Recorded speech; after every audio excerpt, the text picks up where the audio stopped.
বিয়ের ৬ মাসের মাথায় সংসার ভাঙনের সুর। ভারতীয় র্যাপার বাদশা এবং পাঞ্জাবি অভিনেত্রী ঈশা রেখির বিয়ের বয়স বছরও পেরোয়নি, অথচ এরই মধ্যে এই তারকা দম্পতির বিচ্ছেদের খবর ছেয়ে গেছে নেট দুনিয়ায়।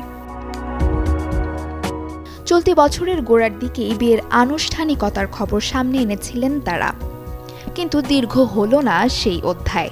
সম্প্রতি ইনস্টাগ্রামে দেয়া এক আবেগঘন বার্তায় অভিনেত্রী ঈশা রেখি নিজের মানসিক লড়াইয়ের কথা প্রকাশ্যে আনেন। পোস্টে তিনি জানান, দীর্ঘদিন ধরে এক ধরনের ভীতি ও নিরাপত্তার অভাব তাকে তাড়া করছিল। স্বামীর প্রভাব ও অবস্থানের সামনে নিজেকে অসহায় মনে হলেও শেষ পর্যন্ত মুখ খোলার সিদ্ধান্ত নিয়েছেন তিনি। যদিও পুরো বিষয়টি পরিষ্কার করেননি ঈশা, তবে কোনো কিছু ঠিক থাকার মিথ্যে অভিনয় করতে চান না এই অভিনেত্রী, এমনটাও উল্লেখ ছিল তার পোস্টে।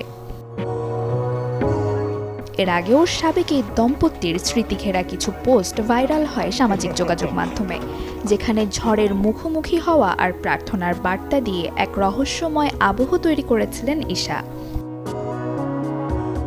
বন্ধুদের মাধ্যমে এক অনুষ্ঠানে পরিচয়ের পর গান আর চলচ্চিত্রের অভিন্ন পছন্দ কাছাকাছি এনেছিল এই দুই তারকাকে। পরবর্তীতে পরিবারের সম্মতিতে ঘর বাঁধেন তারা। বাদশার এটি দ্বিতীয় সংসার। এর আগে ২০২০ সালে প্রথম স্ত্রী জেসমিনের সাথে বিচ্ছেদের পর ঈশার সাথে নতুন অধ্যায় শুরু করেন এই র্যাপার।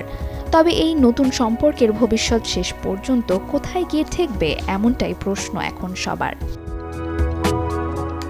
ব্যক্তিগত জীবন নিয়ে বাদশা এখনও কোনো মন্তব্য না করলেও নেট পাড়ায় গুঞ্জন এখন তুঙ্গে। সত্যি কি সুর কাটল তাদের রঙিন সংসারের? সেই উত্তর মিলবে হয়তো সময়ের হাতেই।